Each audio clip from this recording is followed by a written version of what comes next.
कि कल से मुझे जो फोन आ रहे हैं कि इनको सख्ती से निपटो, अब हम चाहते हैं नहीं, वो हमारे अपने लोग, अपने लोग भी जब बिगड़ जाए, घर में बालक होता है वो भी तो घर का होने के बाद भी बिगड़ जाता है कई बार।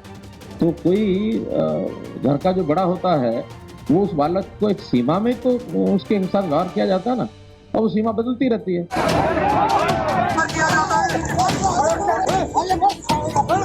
ये समय समय पर चीजें बदलती रहती हैं, इसमें कोई बहुत मुझे लगता है ये चीजें ठीक होंगी, लेकिन ये वातावरण बनाने का काम है, हम और आप सब मिलकर वातावरण बनाएं। कोई बहुत बड़ा लाभ इस आंदोलन को इस प्रकार से चलाने का उनका नहीं हो रहा, ये मैं उनको चेतावनी दे रहा हूँ।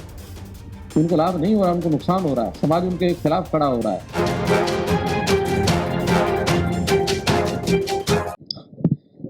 देखिए, अब ये लोकप्रियता किसकी कितनी है, ये तो एक ऐसा विषय है कि जिसके ऊपर ना कुछ आप कह सकते हैं, ना मैं कह सकता, ना कोई और अगर कहना शुरू करेंगे तो विवाद के घेरे में फंसेंगे। 1% से लेकर 99% तक कोई कुछ भी कहेगा। तो इसलिए लोकप्रियता का पैमाना तो होता है कि जब जनमत संग्रह होता है किसी पर, यानी चुनाव होते हैं, चुनाव के समय कब क्या होता, कैसे होता है, ये चीजें सामने जब आएंगी तो आपके सामने भी आएंगी, हमारे सामने भी आएंगी। जहां तक विषय है करनाल वाली घटना का, तो घटना जो हुई है उसमें आप लोगों ने सारे उसके विजुअल्स ये सब देखे हैं, और एक उसमें ऑडियो भी आपने सुनी है। मैंने भी सुनी है, तो सुने हुए आधार पर मैं कह सकता हूँ, पहली बात तो ये कह सकता हूँ कि वहाँ एक पार्टी की हमारी मीटिंग थी प्रदेश स्तर की, जिसमें सभी एमएलए बुलाए थे, सभी मंत्री बुलाए थे, सांसद बुलाए थे, मैं भी वहाँ था, हमारे प्रदेश के अध्यक्ष भी थे। लगभग वो 200 लोगों की एक मीटिंग थी, और प्री अरेंज मीटिंग थी, एकदम तो वो गए नहीं है। लेकिन ये जो विरोध करने वाले लोगों ने एक दिन पहले योजना बनाई कि हम ये मीटिंग नहीं होने देंगे, हम इस मीटिंग का विरोध करेंगे। पहली बात तो इसी में है कि हमारे देश में संवैधानिक तरीके से जो लोकतंत्र की व्यवस्था होनी चाहिए, वो लोकतंत्र की व्यवस्था सबको पालन करना चाहिए, और प्रशासन को, शासन को उस लोकतंत्र की व्यवस्था को बहाल करना उनकी जिम्मेवारी होती है। तो आखिर कोई विरोध करेगा हमारी मीटिंग का तो उसको क्या अधिकार है? कोई अधिकार नहीं है। बल्कि एक महीना भर पहले 2 जगह पर तो ये समझौता हुआ, यानी इन आंदोलनकारियों के और प्रशासन के बीच में। हम कहीं नहीं थे, लेकिन प्रशासन ने अपने तरीके से उनसे बातचीत करके एक रिटर्न का उनका एग्रीमेंट है कि हम अपना जो प्रदर्शन करेंगे वो लोकतांत्रिक तरीके से करेंगे।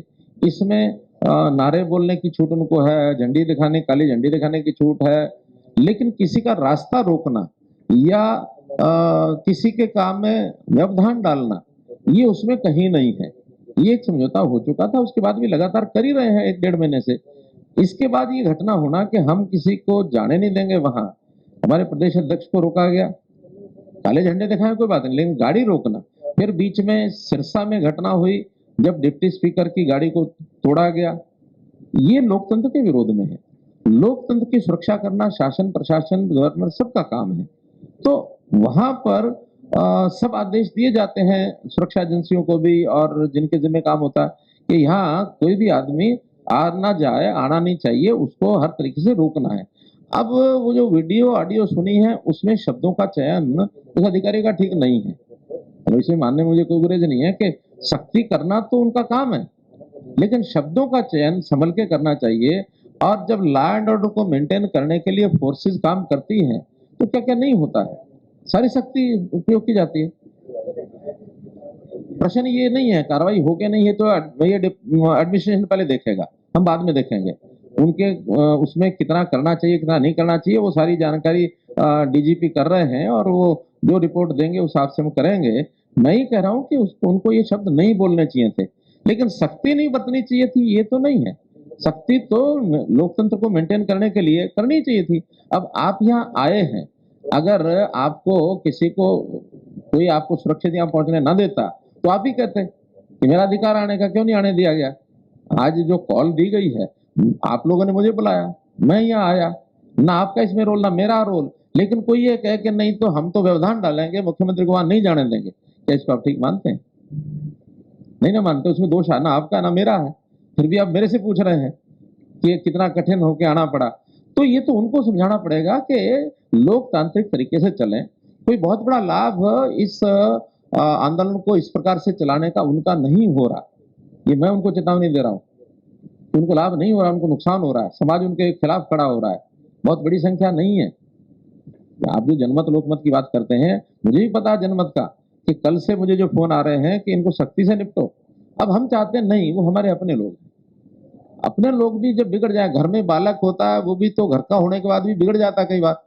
तो कोई घर का जो बड़ा होता है वो उस बालक को एक सीमा में तो उसके साथ व्यवहार किया जाता है ना, और वो सीमा बदलती रहती है। एक सीमा ऐसी थी कि बाप जो है बेटे को थप्पड़ भी मारता था, लाठी भी मारता था और अच्छी सजा देकर के अंदर कमरे में बंद कर देता था कि ये काम कर, नहीं तब छोड़ूंगा, नहीं तो नहीं। आज तो कोई माँ बाप ये नहीं कर सकता। आज तो ऐसी ऐसी कहानियां कोई माँ बाप बेटे के साथ कर दे, बेटा जाके मानवाधिकार में खड़ा हो जाता है। तो ये समय समय पर चीजें बदलती रहती हैं। इसमें कोई बहुत मुझे लगता है ये चीजें ठीक होंगी, लेकिन ये वातावरण बनाने का काम है। हम और आप सब मिलकर वातावरण बनाएं, इसमें आपका बहुत बड़ा रोल है वातावरण बनाने में। अगर उस वातावरण को बनाएंगे कि लोकतंत्र की सुरक्षा ये सबका अधिकार है, राइट टू स्पीच सबका अधिकार है, लेकिन किसी के काम में हिंड्रेंस पैदा करना यह किसी का अधिकार नहीं है। मैं हवा में मुक्का चलाता हूं, मानो ये करते करते यूं करता हूं और थोड़ा नजदीक जा करके और यहाँ इनके नाक पर चला जाए तो मेरा अधिकार है क्या? इनके नाक को मुक्का नहीं मार सकता, मैं हवा में चला सकता हूं। तो there are limitations of every freedom, there is no absolute freedom.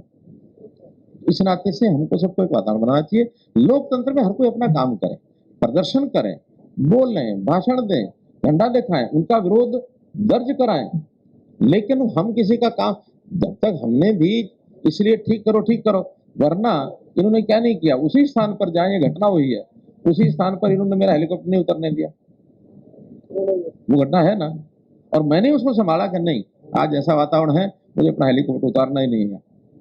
और मानो मैं कहता कि नहीं उतारो और पुलिस को आदेश हो जाते सख्ती से निपटो, तो क्या होता उस दिन? कुछ घटना हो सकती थी ना। इसलिए हमारी सबकी जिम्मेवारी है कि हम जिम्मेवारी के नाते से चीजों को आगे बढ़ाएं। हाँ, उनकी तकलीफें हैं, और वो तकलीफें कोई हरियाणा सरकार से नहीं है। उनकी तकलीफें मानो केंद्रीय कानून है, कोई भी बात करें तो समझ में आता है, लेकिन हरियाणा सरकार के नाते से उनका कोई गुरेज नहीं होना चाहिए। और हरियाणा को उन्होंने बहुत गलत चुन लिया है इस आंदोलन का, और इसमें पंजाब का हाथ है।